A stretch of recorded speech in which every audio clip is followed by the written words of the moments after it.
भयाच्या प्रकार सामान्य माणसांनी सामाजिक प्रश्नाकडे आपण आपल्या ताकदीने राहायचं. इथून पुढे महाराष्ट्रातल्या सामान्य जनतेने आणि विशेष करून मराठ्यांनी असं डोक्यात ठेवायचं आता आपल्या प्रकारावर आपण फोकस ठेवत जायचा. कोण आला आला, गेला गेला तर जाय. आपण आपलं सरळ राहायचं आता एखाद्या मॅटरवरती आणि आपली शक्ती आपल्या गोरगरिबाच्या सामाजिक प्रश्नासाठी संतोष भायासारख्या ताकदीने उभा राहत जायचं. असं आहे की बीड जिल्ह्यातल्या पोलिसांनी गेल्या काही दिवसापासून आपले जे नेम प्लेट आहे त्याच्यावरचं आडनाव हटवलंय आणि त्यांचं म्हणणं आहे की पोलीस म्हणून ओळख झाली पाहिजे की कुठल्या जातीचा आहे कुठल्या धर्माचा आहे, त्यापेक्षा तो पोलीस म्हणून लोकांमध्ये समजला गेला पाहिजे. याबद्दल तुमची काय मत आहे? कारण तुम्ही त्या जिल्ह्याचं प्रतिनिधित्व करतात आणि जातीवाद वाढल्यामुळे अशा पाऊल पोलीस अधीक्षकांनी उचललं. वाईट केलं धनंजय मुंडेच्या टोळीनं. नाव आडनाव लोकांना बदलायची वेळ आली. इथून मागं बदलायची वेळ नव्हती. याला जबाबदार धनंजय मुंडे आणि त्याची टोळी, दुसरं कोणी नाही. आडनाव बदलायची वेळ आली. बदललं नाही, आडनाव काढून टाकलं पोलिसांनी, फक्त नावानुसार ओळख. हा ना, मग आता ते बदललंच म्हणते त्याला थोडक्यात. नाही त्या दादा शेवटी काय आहे की शेवटी त्याचा अर्थ तोच होतो की तुम्ही पहिल्यांदा क्लिअर येत होते, मग तुम्हाला आता झाकून यायला लागलं.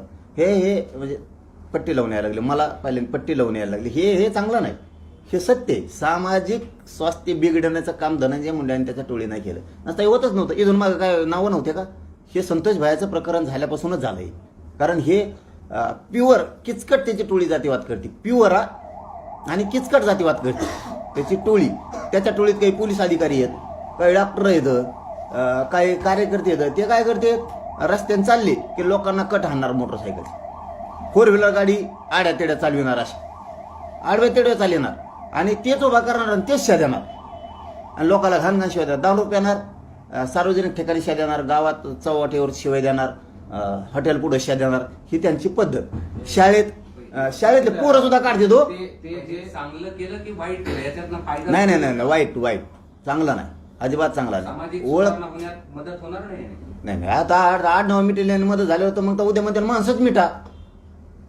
ही कोणची पद्धती? तुम्हाला नीट वागावं लागेल. तुम्हाला जातीवाद थोडा कमी करावा लागेल. तुम्ही जातीवादच इतका करता. तुमच्या माणसं निवडून आली का मग लय चांगली, तुमच्या पडले की लगेच वाईट. जातीवाद तुम्ही आरक्षण घेता तेव्हा तुम्हाला गोड लागतं. दुसऱ्यानं मागितलं की लगेच विरोधात मोर्चे काढायचे. म्हणजे जातीवादच तुम्हीच करणार, तुम्हीच भाषा करणार. पेटून द्या, हाना, मारा, तोडा, कोयते काढा, तुम्हीच भाषा करणार. मोर्चे आमच्या विरोधात तुम्हीच काढणार. जातीवाद तुम्ही करणार, लोटणार आमच्यावर. म्हणजे हे जे आहे ना, तुम्हाला बदल करावा लागेल. पडत असतो, येत असतो, ही बदल तुम्हालाच करावं लागेल. तुमच्याच हाताने चुकलेले. तो आरोपीच्या बाजूने मोर्चे नाही काढायचे, रस्ता रोको नाही करायचे, त्यांचं समर्थन नाही करायचं. हे तुम्हालाच करावं लागणार आहे. कारण तुम्हीच करता, मग लोक सावध होते. त्यामुळे पुढच्या काळात सामान्य प्रश्नासाठी लोकांनी आपलं एका बाजून राहा.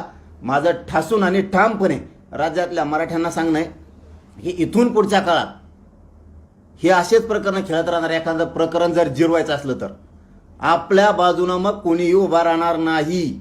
त्याच्यासाठी आपण गोरगरीब गरजवंत मराठ्यांनी एका बाजूने उभा राहत जायचं. ही नेता आले काय, गेले काय, आणि यांचे किती प्रकरण निघले काय, काय झाले काय, हे त्यांचं ते बघून घेतील. इथून पुढे आपण एका बाजून राहा. जे जातीयवादी पोलीस आहेत तिथे, त्याच्यावर अनेकांवर ठपका बसलेला आहे. हे नाव त्यांचं सिंगल ठेवल्यामुळं ते अधिक वाढेल. त्यांचा आतून जातीवाद का कमी होईल, काय नेमकं त्याच्यावर